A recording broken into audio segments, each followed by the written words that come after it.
Well, I'd like to thank all of you for being here. I'm Jim Newberger. Many of you I've met in the past. Many of you we've been good supporters, and we've had a great relationship. Some of you I haven't met yet, and I hope to get to know you a little bit better, and you get to know me a little bit better. Now, Wes told me we had about 2 hours. I think we're going until about 8 o'clock.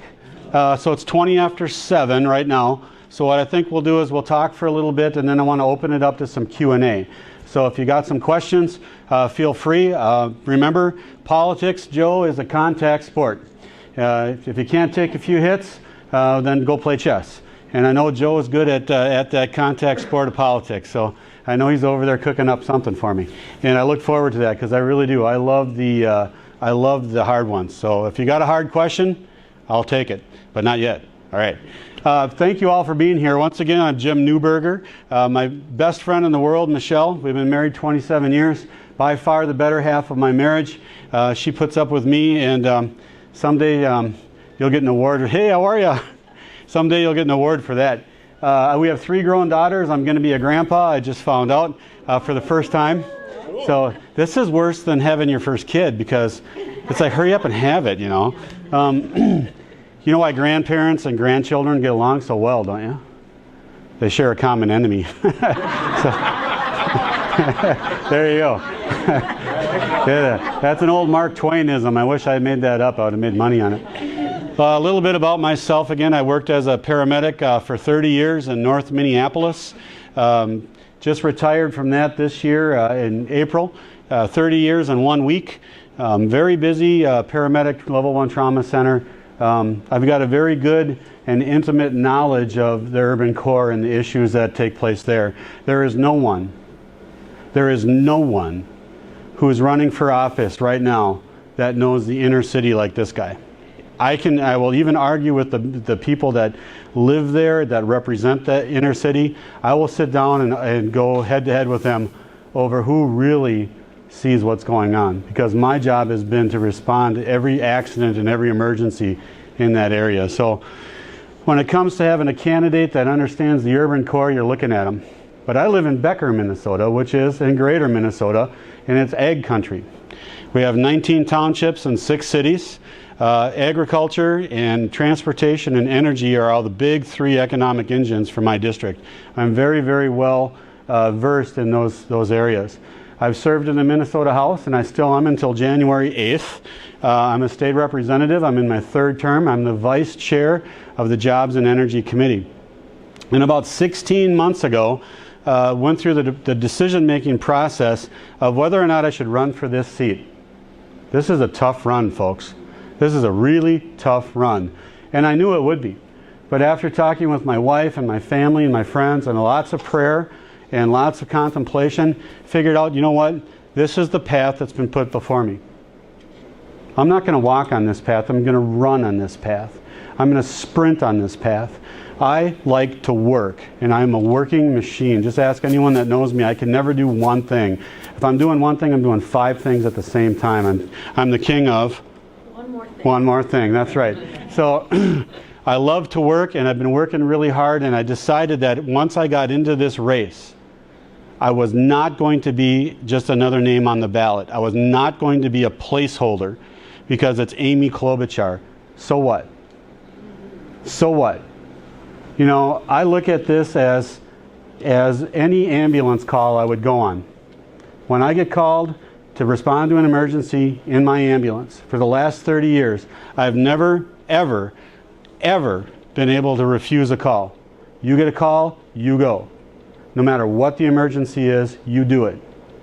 This is no different. I don't care if it's the hardest person in the planet to beat or the easiest person.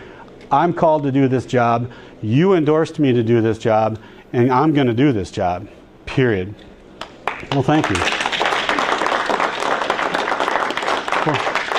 I'm going to keep an eye on this, on the clock here. I want to be respectful. A few issues that have come up over the past few years that really differentiate myself from Senator Klobuchar. And I've touched on this ever since the beginning, but I'm going to touch on it again because this is the driver. This is why we're out here today. This is the difference. I want you to remember one thing. Amy Klobuchar is two people. Who she is at home and who she is in Washington, D.C.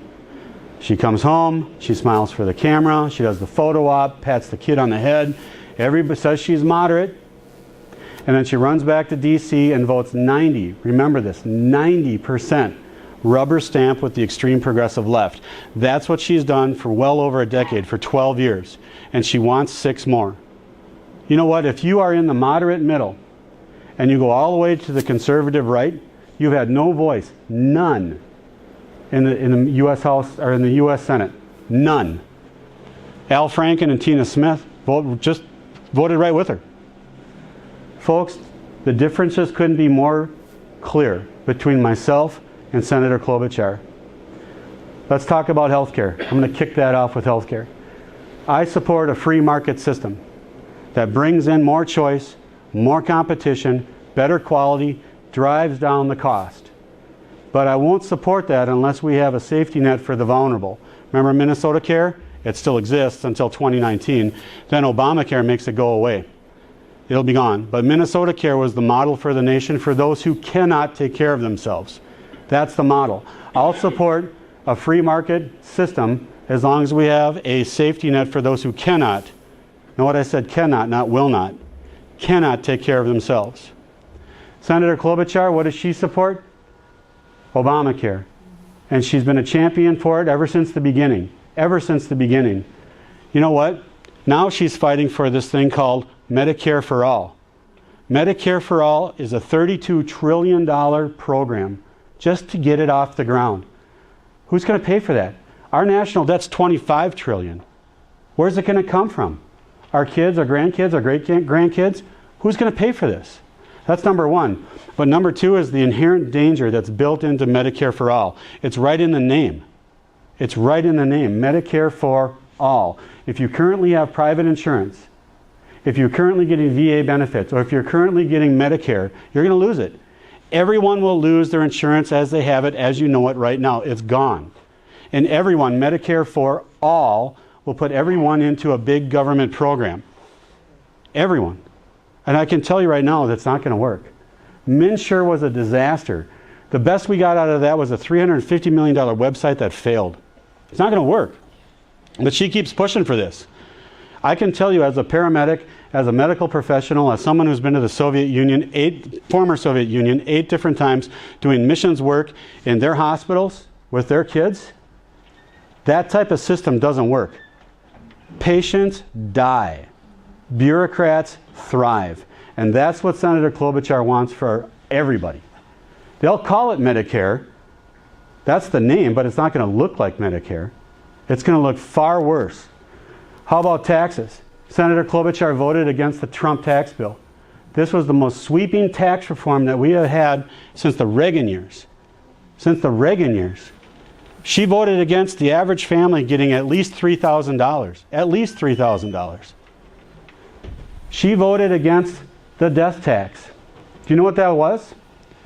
It was supposed to be, they targeted it. They said, oh, if you're a rich millionaire, multi-millionaire, if you're in that 1%, you know what? If you die, your estate gets an additional layer of tax. It was called the death tax. Do you know who the majority, doctor, thank you for coming. Do you know who the majority of the people that fit into that category for the death tax were? Farmers. Yep, exactly right, farmers. If you wanted to keep your family farm in the family, you could, but if you pass it on to your kids, they got nailed with the death tax. They got fleeced.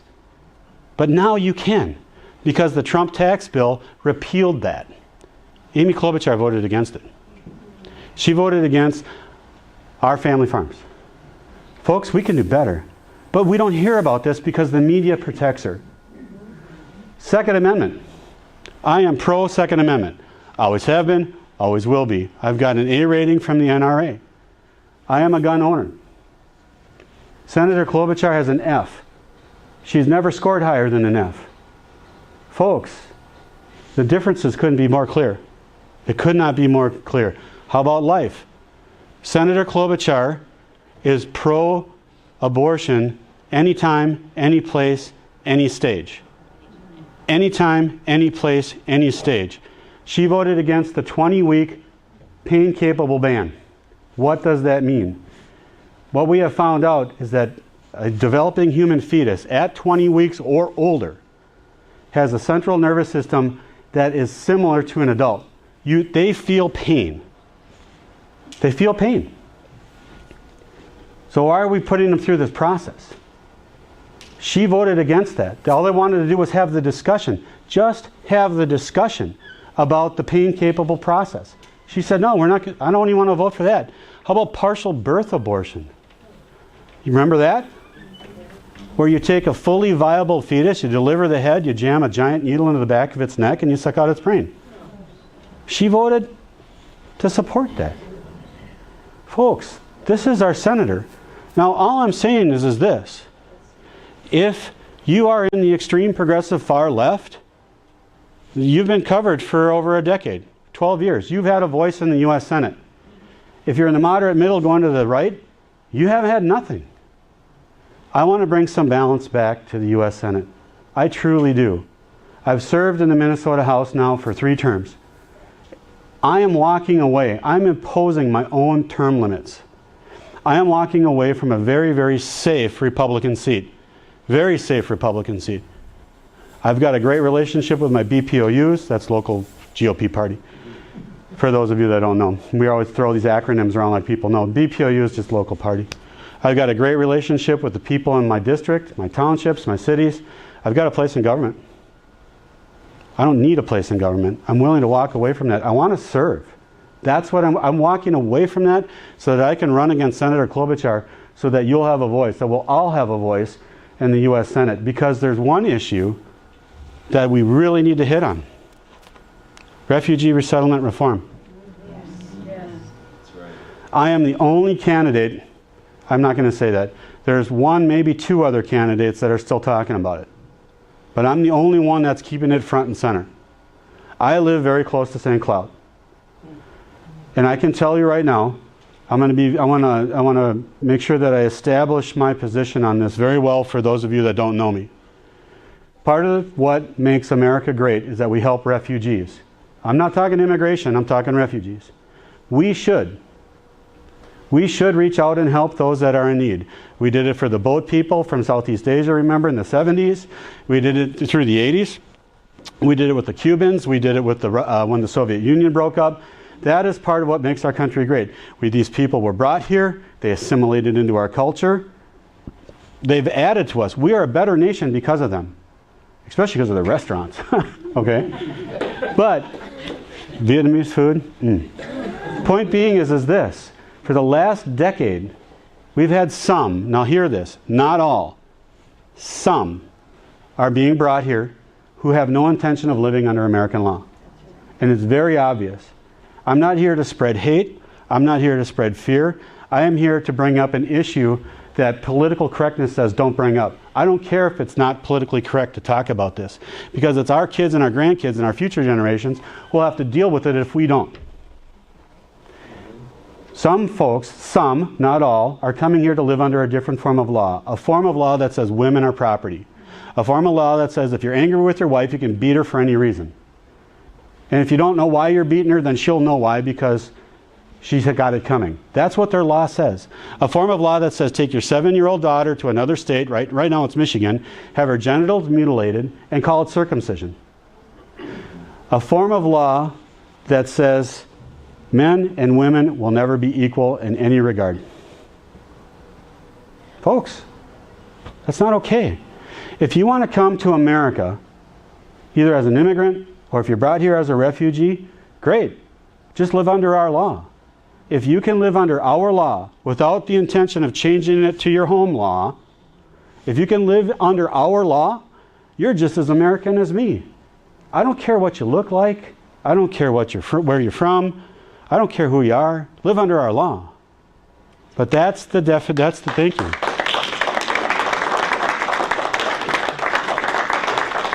Senator Klobuchar has rolled out the red carpet for poorly vetted and unrestricted refugee resettlement.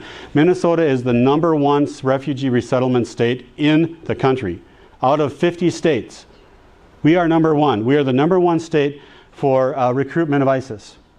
Now, people will look at me and they'll say, oh, Jim, you're 3 weeks out from an election, and this is just, you're just, trying to make hay. No, I'm not.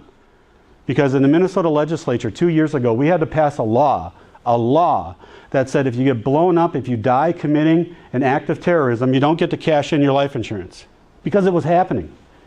We had to pass a bill, didn't become law, but we passed the bill in the House, and hopefully they'll get it through the Senate in January or February when the new session starts. This is a bill that Governor Dayton said he would sign into law that said you don't take your daughters to Michigan and have them mutilated. We had women from the eastern part of Africa in committee, in tears, saying, please pass this bill because this happened to me in my home country and I'm under incredible pressure right now to do this to my daughters here in Minnesota. If you don't think it's real, it is. How about the daycare fraud? Over $150 million is being embezzled and getting sent either to the eastern side of Africa or to the Middle East, and part of that is going to fund jihad. Your tax dollars. And again, it goes back to this. I want to be very clear. I'm not here to start a witch hunt against any specific group. I'm just saying that if you come here, live under our law. If you can, please, we want you. We need you. We need people in this country. Just live under our law. If you can't live under American law, then don't live in America. It's pretty simple. Senator Klobuchar, not the same. She wants to roll out the red carpet for this. So I want to move on, because I'm in the interest of time. I'm going to be very, very acutely aware of this. Let's talk about the race for a minute.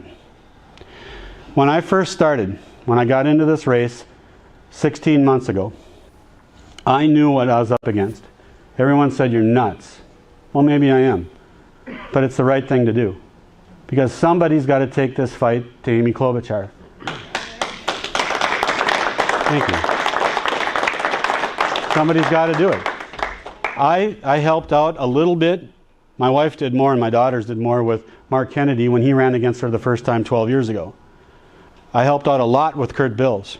I've been tracking this for 12 years. I know what we're facing here. Now, hi, welcome. Hi. You voted. Good. No, you're not. You betcha. You are on Senate time. I voted too. Good. When all is said and done, they show up. Let's talk about the race. 16 months ago, when I started on this path, we were down about 25, maybe 30 points. It was a lost cause. Then a few things happened. Al Franken happened. Senator Klobuchar has yet to denounce him.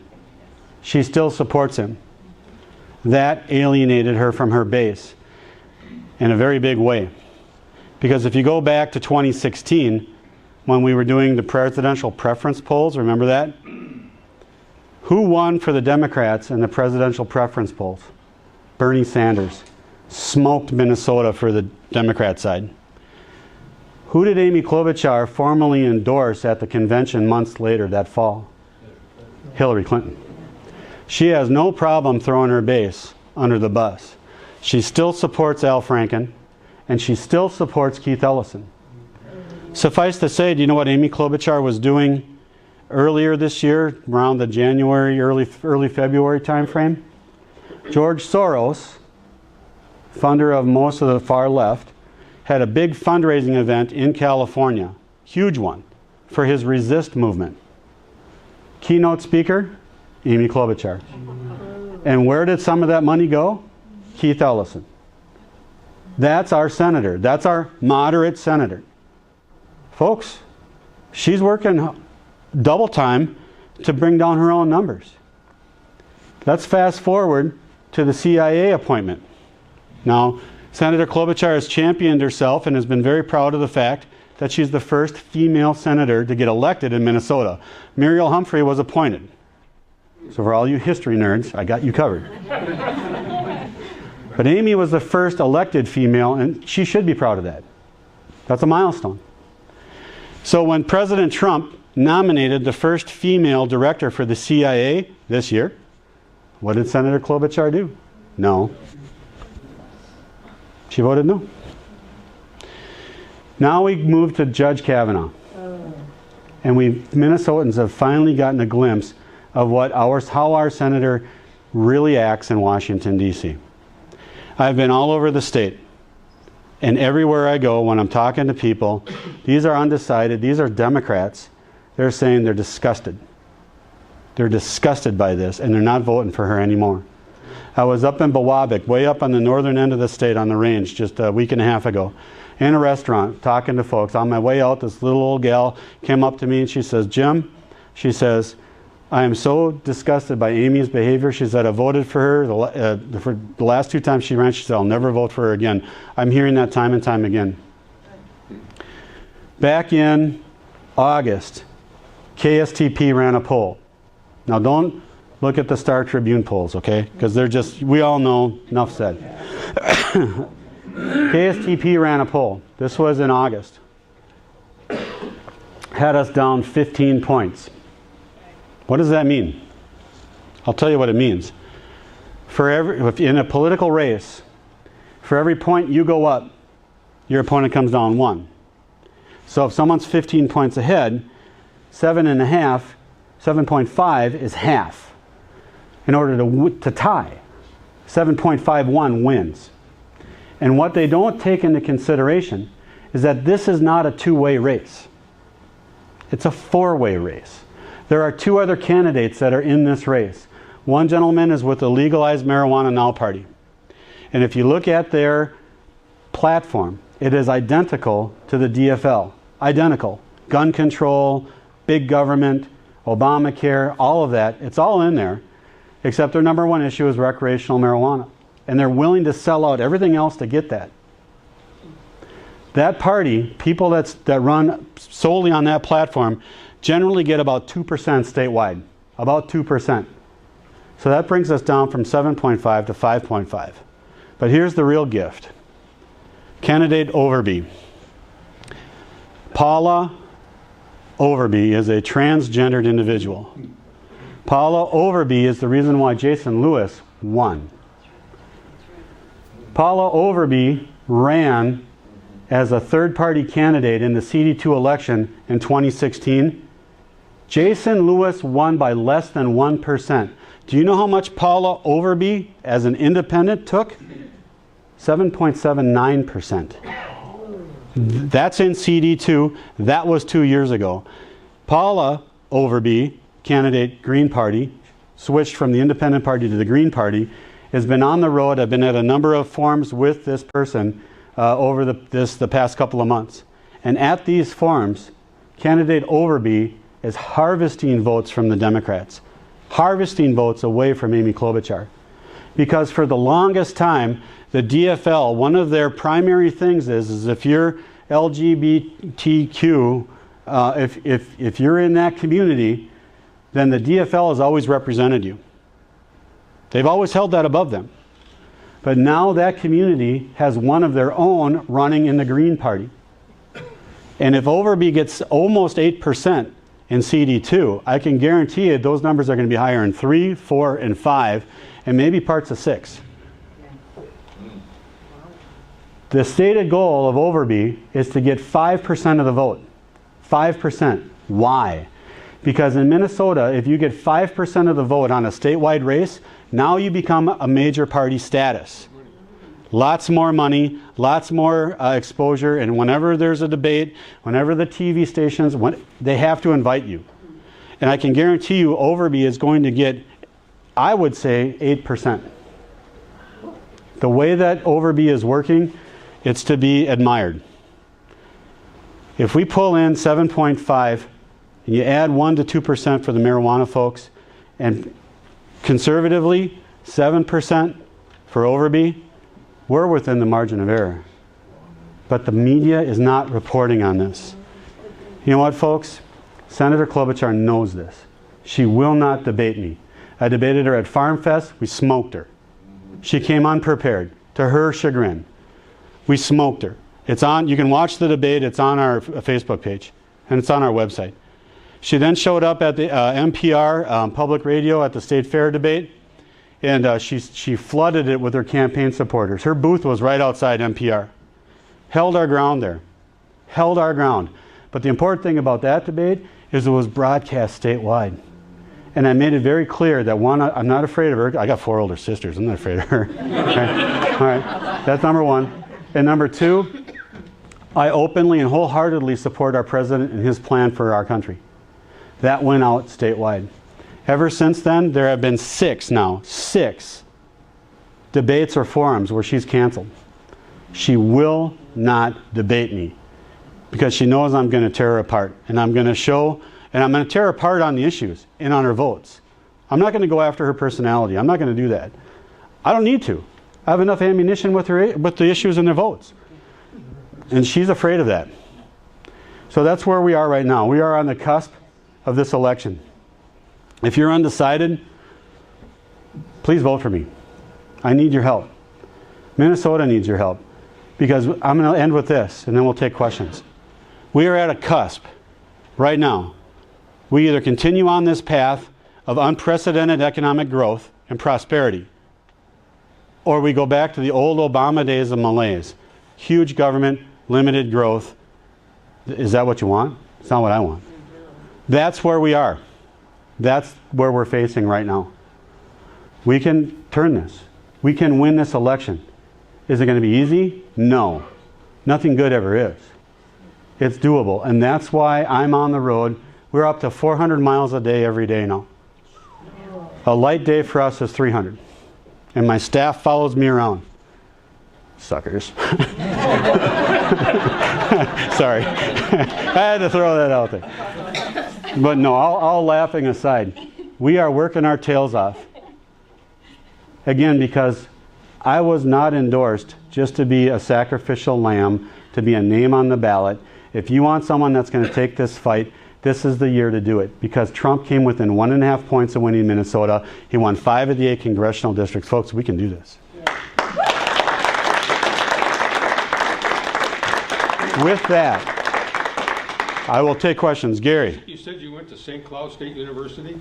I did. I went to Moorhead State for 3 years and then I did my senior year at St. Cloud. Okay, I just got a question. I asked your wife about this. Uh-oh. There are, what I understand, there's 3 colleges in St. Cloud. You know where they are?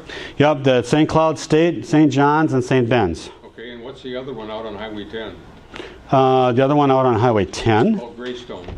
Oh. Is that a bar? That's a prison. Oh, sorry. I'm not going there. All right. But there's one reason I asked that question. Is that a bar? All the prisoners go to St. Cloud to be redistricted to where they're going to go. What is our position relative to prisons in the state of Minnesota? What is my position relative to prisons? I believe in the old school form of crime and punishment. I believe that if you commit a crime and you go to prison, you should be punished for your crime. There should also be a component of rehabilitation because you don't want people coming back. You don't want to repeat this cycle. But I'm still a firm believer in crime, punishment, and rehabilitation because if you remove the punishment part, then what are you saying to the victims? Right. What are you saying to the victims? Thank you. Yeah, so most of the prison policy is state. There is some federal. I know there's some federal ties to that, but I serve on the Public Safety Committee, and we do a lot of the prison policy, and we oversee that aspect. But I will tell you that the majority of that is state level. Yes, there's some federal dips into that, but most of that is state. So if I was running again for the Minnesota House, I could give you a lot more meat to chew on, but I'm not. So another question. Oh, you guys are easy. Oh, yeah. Not so much a question, but a statement. Sure. I talk to a lot of people every time I meet somebody, even my friends or neighbors or even people in the line at Cub Foods. Sure. Hy-Vee, I'm talking to and telling them to go out and vote with me and make sure. Even people that I know that are not very politically attuned as maybe the people in this room, they detest with a passion open borders. They find that so revolting that my statement to you is you must tie Amy Klobuchar to open borders. She's a huge supporter of that. She wants to make Minnesota a sanctuary state. So at the end of the day, we are doing that with our radio. We're doing a statewide radio campaign. We're going to be focusing the entire state the last 2 weeks the last 2 weeks of the election cycle here, and we're at that point right now where we're going to be able to fund that third week as well. But people are asking, Jim, why aren't you doing TV? We don't have the money. It's just that simple. I don't get big DC dollars. I don't get swamp money, and that's all right. I've always been a grassroots campaign. I'm going to take that back. I've gotten some DC money, but it's been from conservative groups that we all line up with. One of them was on your hat right there. Yeah. So I do get some, but as far as the big lobbyist money and all of that, I don't get that. We're doing this all grassroots, and you're saying, well, I'm going to tell you about TV. This is my theory. Would I like to do it? Yeah, but it's not as important right now as other means. Right now, if you're watching television and a political ad comes on, what do most people do? Mute, go to the bathroom, get something to eat, let the dog in, right? They're sick of it. They hate the attack ads. We are focusing very heavily on digital, social media, and also radio. And I will tell you this, we are a dollar store campaign. I'm the cheapest man on the planet. I am. Ask my wife. I am. I do a victory dance when I find 2 things for $1 at the dollar store. I really do. I brag about it. But I'll tell you this, we have done more with a shoestring budget than any other campaign has been able to do. The primary election, I had 3 opponents. There were 4 of us that were running. And for less than $5,000, we were the #1 vote-getting campaign in the state. No one got more votes than us statewide. We broke almost 203,000 votes. The next closest one was about 180,000, and I think it was Jeff Johnson. So if anyone can pull this off on a tight shoestring, you're looking at the guy, because that's how I've lived my entire life. So, Joe, you'd be proud of me. Go ahead. Yeah. Well, one question has concerned about this deficit spending we've been doing. Yep. Great debt. Sooner or later, Riley's going to come home. Absolutely.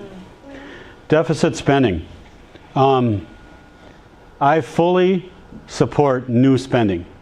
If it's a program that we need, if it's military projects that we need, if it's something that we need.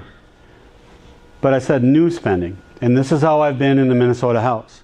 If you come to me with something that we need, I'm open to that, and I might agree to vote for it. But at the same time, you find someplace else in the budget to pay for it. There is so much in our federal budget that's waste, fraud, and abuse. It's just bloated bureaucracy. It's a giant black hole that sucks in money. If you need $25 billion for a project that's necessary, okay, I'll vote for that. But let's find the $25 billion where it already exists and use that to pay for that. I'm not opposed to new spending. I'm opposed to increased spending. Now, there's been 2 big spending bills, votes that have come up. There was one. Do you know we haven't had a budget? We haven't had a budget in years. They keep passing these continuing spending resolutions. I know you're going to go crazy over that, because I'm going crazy over that.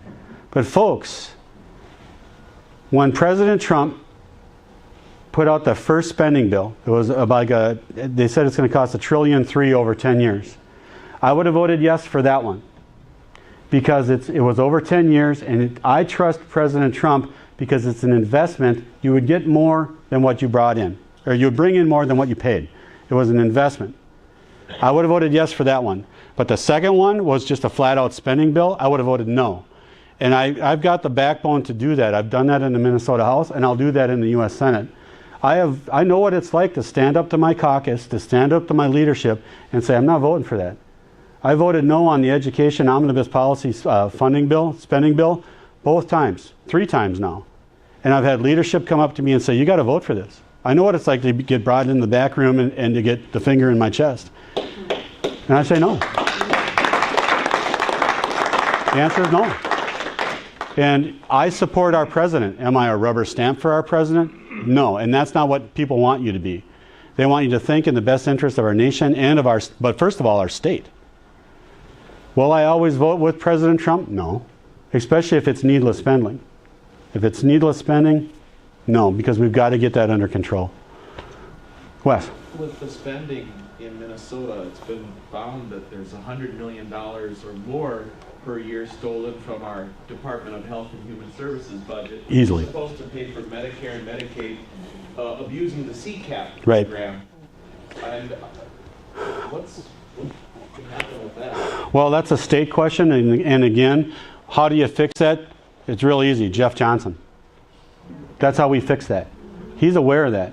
If we maintain control of the Senate, even though it's a one-vote majority, you guys have no idea how important that is to our state. When I got elected my first term, I came in 2013, all ready to go. Boy, did I get shot down in flames in a hurry, because the Democrats had total control of the House, they had total control of the Senate, and Governor Mark Dayton was in the corner office. And we got everything. It was a nightmare you could not wake up from. I could talk an entire night on that, but I won't. Suffice to say, how do you fix the waste, fraud, and abuse on the state level in Minnesota? Jeff Johnson. And I'll tell you, you know what has saved our state? I will tell you what has literally saved the state of Minnesota. And I say this with authority because I've been there, I've taken these votes. Is our Constitution demands that we have a balanced budget. If we did not have a balanced budget component within our state constitution, we would be just like California, we would be just like Illinois, we would be scrambling for survival. They are about ready to go feet up. They're done. And I know the way that the Democrats have been spending, we'd be right there with them if it wasn't for that. We'd be right there with them if it wasn't for that. I'm going to take a new question from someone. Go ahead. What? I was a state delegate, and I got a question. Oh, you heard me speak? Yeah. Cool. What bothers me, I've got literature from the state level. Yep. It's like they're not mentioning your name. They're worried about Carn Housley, and why? Are they not supporting you, or what? The state party is not opposed to me. Okay. All right? I can't speak for the state party. All I can do is guess. And I'm not going to do that because right now we're 3 weeks before an election. What we have to do now is pull together and win these races. Yeah. When the dust settles, we can come back and have these discussions because I'd like to have some. But will you? Yes. Not you personally, but will the Republican Party do that? Are you a delegate? Postmortem. Are you a delegate? I'm going to do I can't do it. Right. The point is, will they? What I would do, if I was you, Doctor, is I would reach out to my state central delegates and I would say, you've got to have this discussion at the next state central. This has to be brought up. That's how that happens. You have to have that discussion. But right now, in the here and now, people will say, Jim, how come you didn't speak at Rochester? You know, I didn't ask to speak. Maybe I should have, but I didn't ask to speak. And if you don't ask, you don't get. And you know what? I'm a team player. I'm here for this team. We have to win this election. This is bigger than me. And we have to win these. We have to win every seat possible. We'll see what happens. We really will. But it's not going to stop me from working my tail off to get this done. Yeah. Maybe it's a side issue, but maybe some of these people would like to go to a state exec meeting and take their shoe off and bang on the table. I used to be part of state exec. Yes. And I know how fun it is to get people angry there. If you're bored, just get them mad. Watch how quick you're not bored anymore. Joe, did you have a question or no? Yeah. What is it? Because the last time you asked me a question, you said, are you done yet? That was great. I've never had anyone say that. I love you. I do. I love you for that. You got a tough opponent there. Everybody agrees. Yep. Have you been able to pick out any flaw that she has that you could use to hammer away on? All kinds of them. Her voting record, her support for Keith Ellison, her support for Al Franken, her voting against the first woman appointment for the CIA. It just goes on. That's not a point. That's a platform. You know, her obstructionist record, her working for George Soros. She's very two-faced.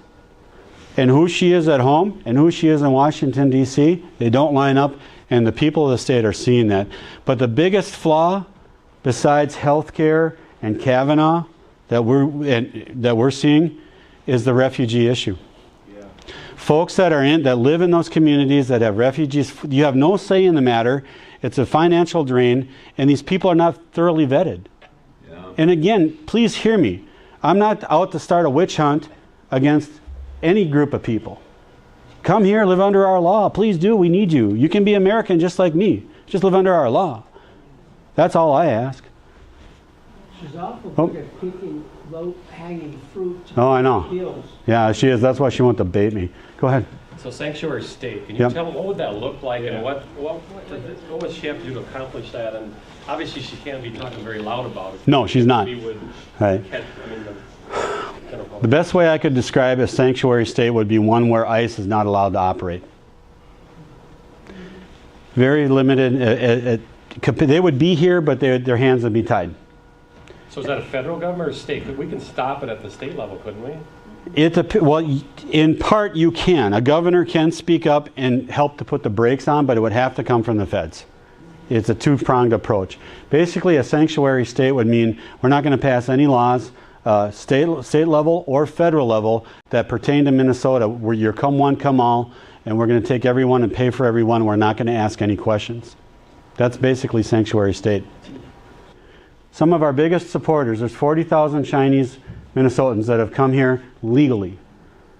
And what I've learned from them is, these are people that grew up in communist China. They have officially endorsed me. You want to meet some real conservative people? Go talk to these folks. I'm telling you. But these folks have told me time after time, as they go through the immigration process, as they try to obey the law, they show up at the immigration office and there'd be 150, 200 people there, and they get pushed to the back of the line because all the refugees get pushed to the front.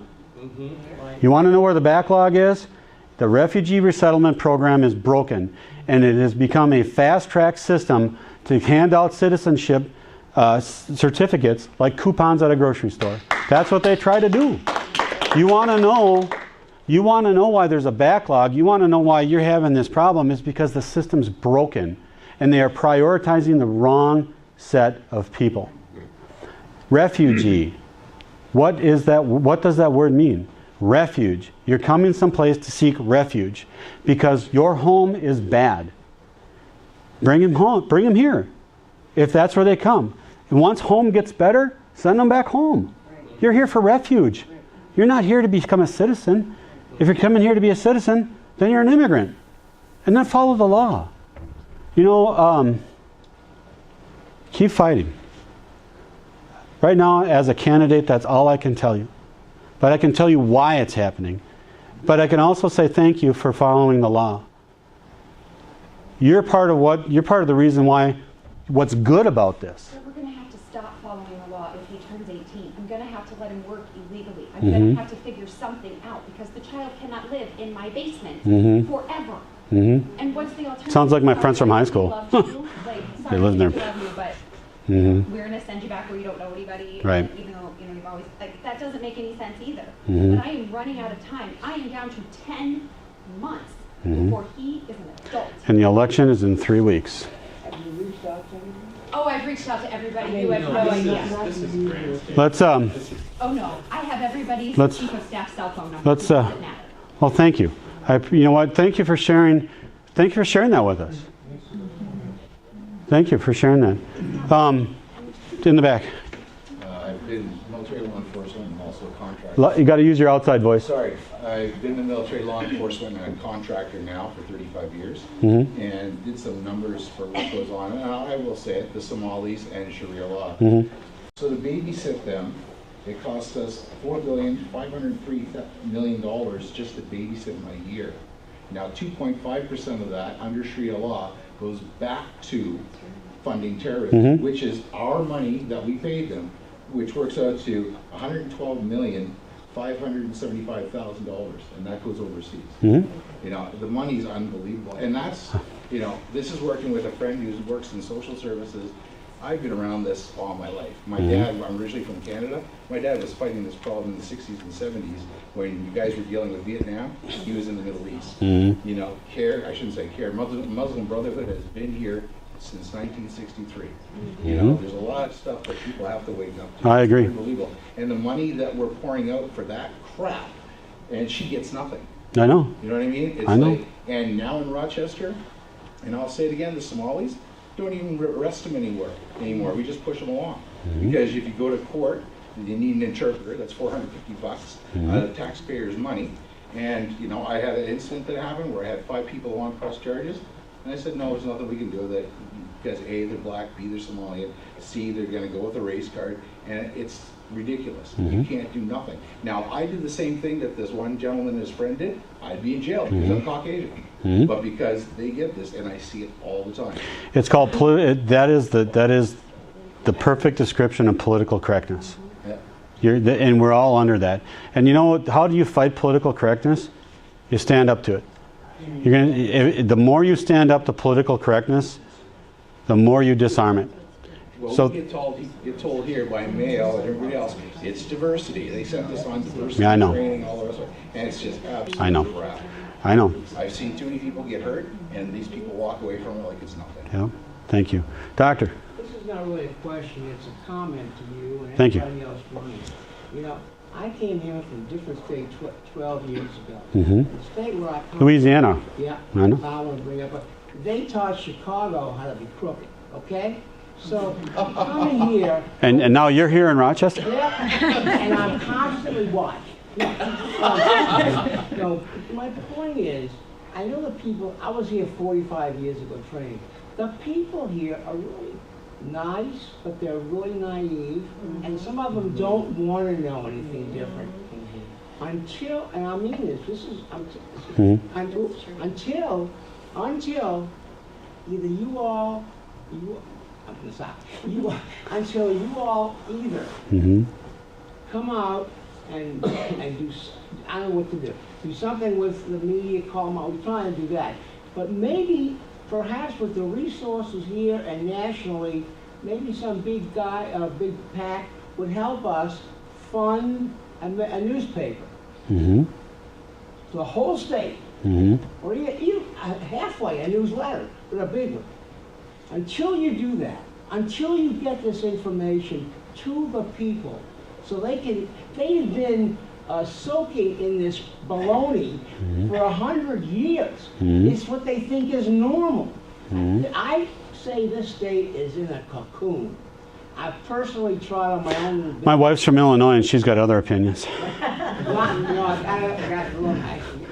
But the point is, if you don't go after it this way, right at them, okay, you're not going to get anywhere. Because whatever you do, they're going to snuff it out with double talk. Of all things, okay, I'm Jewish. Most of y'all know that. I've been working my little self as much as I can to get word out, stuff I've learned, through all kind of ways, most of y'all know, about what he's done with Farrakhan as a racist, as an anti-Semite, as an straight up anti-white, as a woman beater, and all that. You're talking about Ellison. That's it, the kid else. And despite that, you almost never hear it. They do due diligence and have to make a perfunctory, it's always short, and then it just until we have our own independent public exposure machine, we ain't going anywhere. Or there's another way you can there's another way you can beat them, but there's another way you can address this. The news media, they still have bills to pay. And when you come together as a group and you go to their sponsors, you go to Bob's car lot and say, you know what, I see you run ads in this paper. I don't agree with them. I'm conservative, and they're always bashing me. They're always one-sided. I'm a libertarian. They're always one-sided. Whatever. Until this newspaper starts getting a little more balance, I just want to let you know that I will not be giving you my business. If 500 people, if 500 families all did that in Rochester, watch how fast the newspaper or the media outlets will start to change. Nothing gets a business's attention faster than when the people who pay their bills stop paying their bills. I'm going to validate that. I guess I can say it. So I personally, I'm sure other people have too, I've encouraged people. I personally have called some people who used to advertise in the Post Bulletin. It's not because of me, but other people also. you let them know you won't see me again. Mm-hmm. You know, you don't get to, you don't get this. You tell them. That's where your power is. I want to end with this because we're now after it's about 10 after 8. Unless you got one more, I want to touch on one other topic very, very briefly. Israel. Israel has been our best friend in the Middle East since its birth. Our number one source of intelligence, Israel. They have been by far our best friend. Militarily, economically, they've been there. The nation of Iran, their stated goal, publicly, is to wipe Israel off the face of the planet. They've been very open about that. Barack Obama, president, signed the Iran nuclear deal, which allowed Iran to develop nuclear weapons. Senator Klobuchar supported that. I nailed her on that at the state fair. And her response was, some people liked it, some didn't. That's how it goes. I'm paraphrasing. The last 5 minutes of our state fair debate, you can see that. You know what my response is? The annihilation of Israel is unacceptable. They're our best friend in the Middle East. And she voted for that. The American Jewish Congress gave me a 100% score. Anyone care to guess what score they gave to Amy? 0. 55. That's still an F. So if you got one more quick burning question, I'll be happy to field it. If not, we should wrap up. I'm looking around the room, and I don't think there's anyone 40 or... Oh, I am. Just kidding. One in the back. One in the back. Way in the back. I guess for me... I'm 26. I'm Good. Good. I didn't let off with that. That for the young people, now I know there's the college Republicans, are you kind of trying to get inroads there and talk? The one issue that we're really scoring big with millennials, especially college-age kids, is, because I have three daughters in their 20s. The one issue that I'm really scoring points with younger kids is very simple. Student debt. Right now, if you want to go to school, you're going to rack up $100,000. If you want to go to medical school, you're going to rack up $30,000 if you want to get a regular business degree in student debt. Senator Klobuchar's fix for that, and she said this at the state fair, I'm going to fight really hard so you can renegotiate your interest rate so you don't have to pay so much on your debt. And all these kids went like this. And I got disgusted by that. My thought was, so what? You're still in debt. You still owe that $100,000. Who cares what the interest rate is? You still owe it. Why don't you go after the real problem? I went to school, I went to college my first year in 1982, Morehead State. $17.50 a credit. Minimum wage was $3.35. So one credit of school was a little bit over 5 or almost 6 times the minimum wage. State school. When I graduated from college in 1986, actually it was 87, I was on a 5-year plan. When I graduated, it was $55 a credit, and I was absolutely incensed that it went up so much. Right now, it's almost $500 a credit for a state school, just for the tuition. The first year I was in college, I went to the bookstore, I paid $100 for my books. I was fit to be tied, I was so angry. $100 for books? These people are a bunch of crooks. Look at it now, $100 won't even get you a bookmark. So this is what as a U.S. Senator, first thing we do is we get rid of the Department of Education. Yeah. What are they doing? We have the State Department of Education, we have school boards, we have parents, we have PTAs. It's already in place. The Federal Department of Education was created in the 1970s. And what do? They absorb a lot of money, they put a lot of mandates out, and they punish you if you don't follow the rules. Ask anyone in the education industry, the hoops that they have to jump through are horrible. Yeah. What if we put those resources into our state universities? What if we go to our state universities and say, you're a state institution. You get tax dollars. We're going to tie the cost of tuition. We bring the cost down. We tie the cost of tuition to being no more than 6 times the minimum wage. 6 times. Because that's what it was when I was in school in 1982. And it was I still had to work. I had to have a job to go to school. But you know what? I could afford it. And when I graduated from college, I had about $5,000 in student debt. And I remember thinking, man, how am I going to pay this? But in about 2 years later, I had to pay it off. It wasn't that big of a burden. I've got 3 daughters, and right now, a couple of them are carrying some pretty substantial debt, and it's killing them. I'm not talking about private schools. Private schools can do what they want because they're private. But if you're a state school, guess what? We're going to tell you how much you can charge, and you make it work. You know what? The kids loved it because it makes sense. Why are we ripping you off? Why are we fleecing you before you ever get a chance to contribute in society? So, they're teaching socialism. yeah, that's exactly what they're doing. Yeah. With that, I'm going to wrap up. If you've helped me in the past, thank you. This is the part where I ask you for money. Okay? If you've helped me in the past, thank you. I really appreciate that. If you can help me again, please do. If you've already helped me tonight, God bless you. I've got a program that saves you money on ink. If you give me a blank check, I'll fill it in for you. Just kidding. Or what we do is like at church, you just say, pass your wallet to the left and I'll donate, because it feels... No. That always works, doesn't it? No, suffice to say, if you're able to help, please do. If you can give $5, that buys lunch for a campaign worker. $5 lunch at Dairy Queen, okay? Trust me, we do that, all right? $20 gets a tank of gas, half a tank of gas. I can come back and ask you for 20 more bucks, okay? $100 buys a hotel room for a night so we can stay on the road. Any amount helps. The max you can give is $2,700. If you give me $2,700, I'll mow your yard every day. I'll come to I'll walk your dog. I'll wash your. I'll do something.